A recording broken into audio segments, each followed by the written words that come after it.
Because of the intense, violent final scene of Season 5, which ends with Lalo beginning his journey back to Albuquerque to kill Nacho in probably a horrific way, you could be forgiven for allowing Kim and Jimmy's final scene to slip out of mind, and I've been thinking about this final scene as of late, and it brought me to a simple question which tends to be pretty easy to answer after 5 seasons of screen time with a character, but it isn't so easy with Kim Wexler, and that question is this: what is her motivation?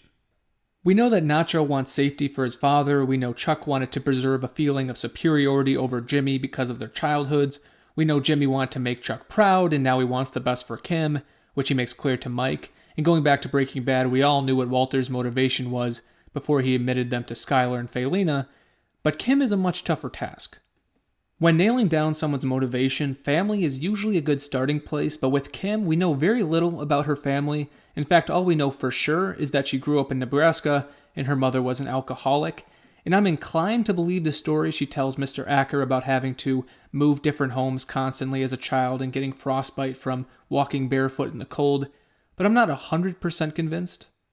Mr. Acker himself wasn't convinced, and if we see her morals degrade further in Season 6, there would be more reason to suspect that she was simply adding some melodramatic seasoning to her story.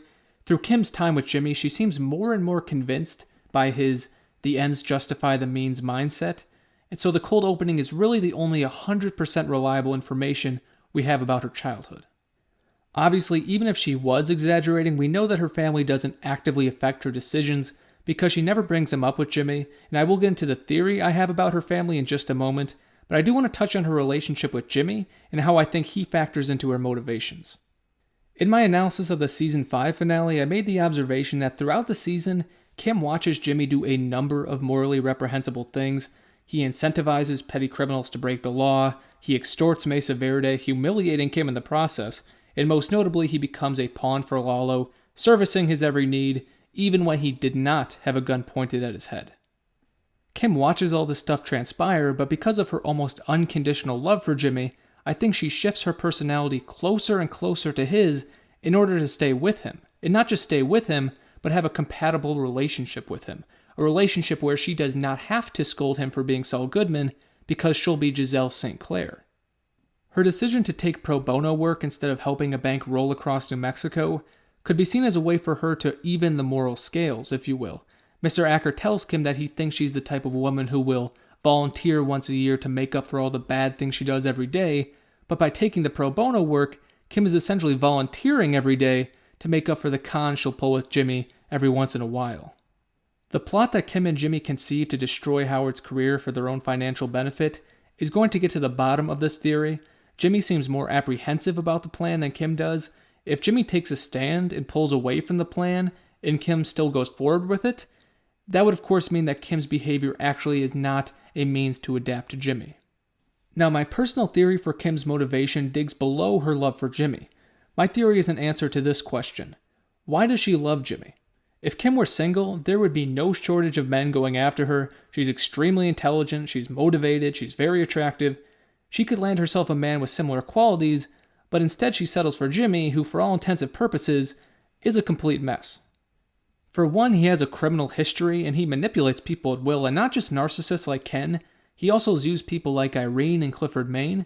When people block the path to his desires, they don't usually end up well. And Jimmy is a very charismatic person and charming, and he can be thoughtful at times too, of course. But again, there are many men like that who don't come with the extra baggage. My theory for why Kim has an almost codependency for Jimmy goes back to her childhood. We see her mother, but we don't see her father. I strongly suspect that Kim's father was very much like Jimmy. I doubt that if Kim had an ever-present, loving father, she would be being picked up from school by her drunk mother. It's more than likely that her father was the reason why her mother was an alcoholic, and maybe Kim's father was charming and could be loving at times, but usually was a screw-up like Jimmy, who was abusive to her mother and possibly abusive to Kim herself, physically and emotionally. It is common for women to choose men who have similar personalities to their fathers, good and bad, and obviously there are a ton of exceptions to this, but it is a widely accepted psychological occurrence. If Jimmy has a lot of shared traits with her father, it explained why she puts up with a lot of his nonsense.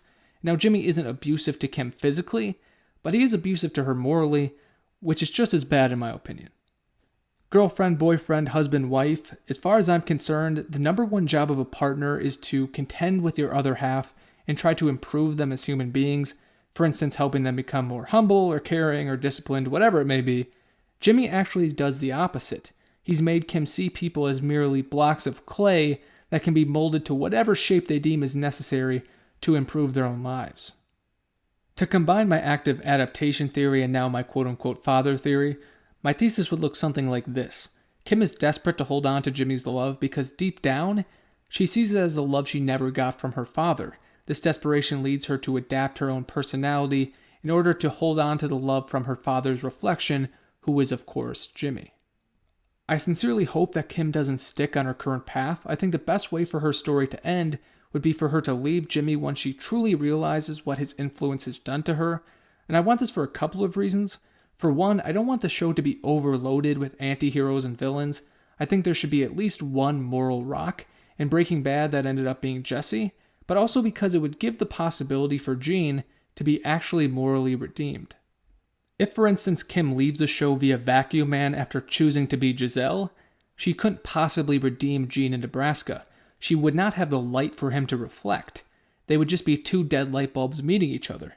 On the other hand, if she chooses the moral route and leaves Jimmy, if they meet again in Nebraska, she could shine a light that Jimmy could choose to reflect. And I think that'd be a very powerful moment. If you are so inclined, let me know about what you think of this theory in the comments section. If you like it, hate it, are indifferent about it, I'm always interested to hear other thoughts. For me, Kim has become the most interesting character of Better Call Saul, so seeing her final chapter is what I'm most excited for in Season 6. Thank you so much for watching. If you've gotten this far, have a great rest of your day, and hopefully I will talk to you soon. Have a good one.